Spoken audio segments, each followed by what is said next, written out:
If you are planning to move to China, probably you might get an offer from either a kindergarten, primary school, a training center, middle school, the university, or international school.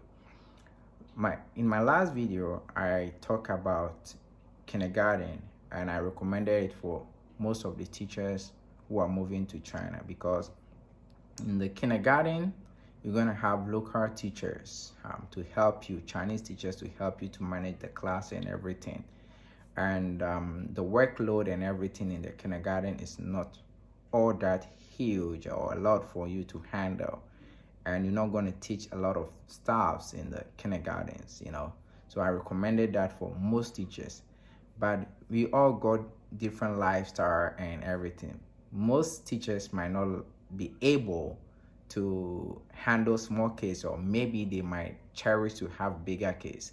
So today let's talk about teaching at the middle school. If today is your first time here on this channel, please kindly do me a favor and subscribe to this channel, like this video, comment below, and share it with your friends. Okay, so let's move on. If we talk about middle school, most middle schools in China is similar like the middle schools we are having back home. The only problem here is that middle schools here, most of their teachers are Chinese, and books and other materials they are using are quite different from the books and the other materials you are using back home. So if you are moving to China to be a middle school teacher, probably there are gonna be some pros and cons, but it's not hard work, nothing hard about it.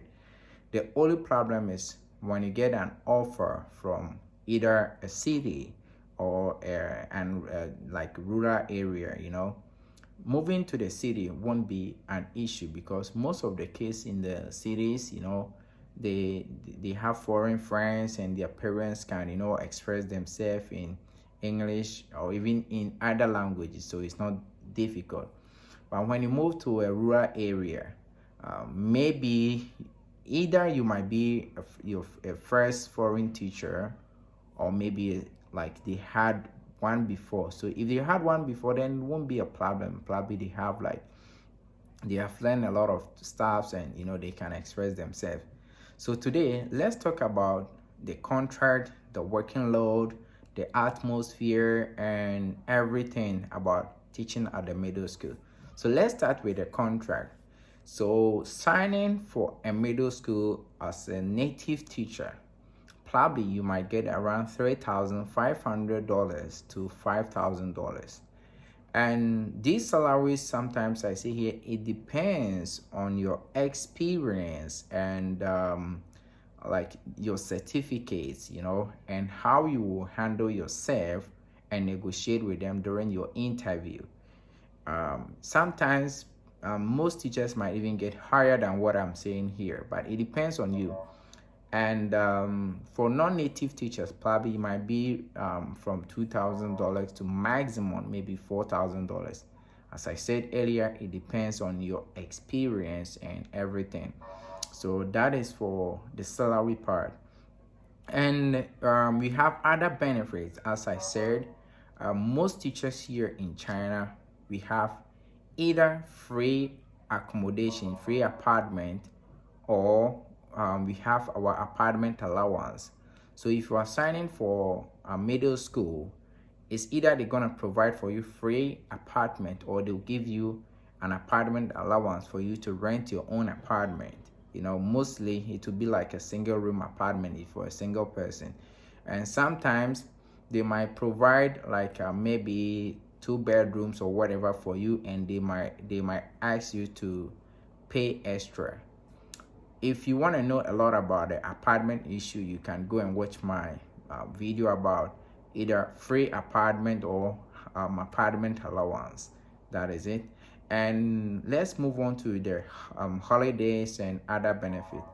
Teaching at the middle school, probably you're gonna have like 3 months or more fully paid salary during the holidays, winter and summer. And they have some other traditional holidays here in China, they have to pay you as well. So if you get an offer from a school and they don't have that in your contract, you can ask them to add it to it. It's really important. If not, later, if you sign that contract and you want to ask them why this and that is not in, it's going to be a little bit hard for them to change everything. So that is for the holidays and the contract. After the contract, if you want to stay with them, they have to increase the salary. And after 1 year contract, actually they have to increase your salary and then give you like air ticket bonus. It depends on the amount they're gonna put in, but mostly I know it should be like the amount of the ticket you bought from back home, like maybe twice the money or same the amount of money. If you want to know more about the contract issue, please go and watch my video about ESL contracts in China. Okay, so let's move on to the workload and everything. Teaching at the middle school, probably you work from Monday to Friday, unless maybe there is going to be a public holiday and they'll change the time the day to maybe Saturday or Sunday for you to make it up. So from Monday to Friday, you have 5 days working days and 2 days as your off day to rest. And these 5 days from Monday to Friday, you have to report to school like maybe 8 o'clock to 5 o'clock. The working hours is quite more than teaching at the kindergarten. And you have to go to school, be in the office, and then when you are in the office, you have to prepare for your class. So each day you might have at least 2 or more classes, like maybe 2 or 4 classes. And most of the middle schools in China, they have their own textbooks. It's either they will ask you to prepare your own lesson, whatever you would like to teach them, or they are going to let you use their textbooks to teach them. If you are going to use their textbook to teach them, it's quite easier because you're not gonna, crack your mind and think about a lot of things to prepare for the lesson. So you have the topics they are teaching and you just prepare your own and teach them. But what you have to do is that sometimes teaching the same thing exactly in their textbooks is quite boring. So if it's like festivals, the topic is about festivals, maybe they will base on Chinese festivals, so you can add like Western festivals or maybe other countries festivals, or even where you are from, the festivals you celebrate there, and make the class more interesting. That will help you for the kids to be able to answer a lot of questions and so on. And most middle schools, you don't have to prepare like worksheet to give it to them, like homework or whatever. You don't have to prepare that, most of them. But when they ask you to do that, you can do it. If you want to do that, you can add that to it. But I taught for like 2 years in one school and I never did that, and it was okay. Nobody complained about that. They just wanted me to go there and help them with their oral speaking, and it was okay. And the funny part is that sometimes you can even go to a class and just teach them how to sing a song like Justin Bieber's song or any song you can sing. The Chinese kids, they are much in love with foreign lifestyle and everything. So if you want to teach them about any song, they will definitely be into it, and they will learn everything and come to the class to sing it for you because they want to impress you that they can do it. So that is also one good part about middle school students. Okay, but one thing you have to know is that unlike the kindergartens where you're going to have like local teachers or Chinese teachers in the class where they're going to help you to translate most of your lessons and everything, the middle schools teachers, they are quite busy, because they are preparing the kids to write their final exams to, move to the universities. So they might not have a lot of teachers to come and help you. Sometimes during your first month or a couple of months, they will have a teacher there to help you to manage the class.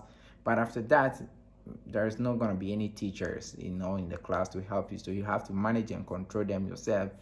If it's in the big city, as I said earlier, you won't have any problem. But if it's in the rural areas, you have to try your best and try to improve yourself early in Chinese, so that you can try to explain certain things for them. But it's not a big deal. Mostly before they will even hire you to the rural area, that means they already had a foreign teacher before, or they can express themselves well in English, and it's okay. Most of the kids here in China, they cannot speak very well, but you just have to make the class more interesting, and they will be okay. So let's move on to other daily activities like breakfast and then lunch. They're gonna have it in the school, so if you want to join them, it's okay to join them. But if you don't like it, you can just prepare your own breakfast, and then you can prepare your own lunch and take it to school, or you can go home to eat. They are okay with that. And it's also similar like the kindergarten. You have break or lunch break from like 11:30 to like 2:30 to rest. But from 2:30 to maybe you close school at like maybe 4:30 or 5 o'clock.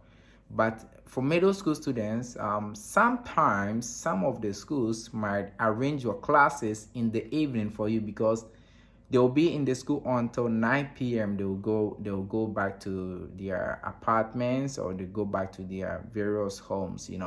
So if the school tell you that, your classes are going to be in the evening, it's also okay. You can accept that, and you can negotiate the time for you to be at home and rest, and it's kind of okay. So this is the other daily activities and other things. It's not really difficult to teach them. They are so lovely and they are fun. So if you don't love smaller kids and you wanna try the middle schools, you can look for an offer. The good news is that today I spoke to one of the Chinese agents in China, and they have a lot of offers for natives and non-native teachers. So if you have your WeChat, you can comment below that you have your WeChat, and I will comment their WeChat ID for you, so that you can add them and try to look for an offer. And don't worry about the interview, everything you can try, and it's okay.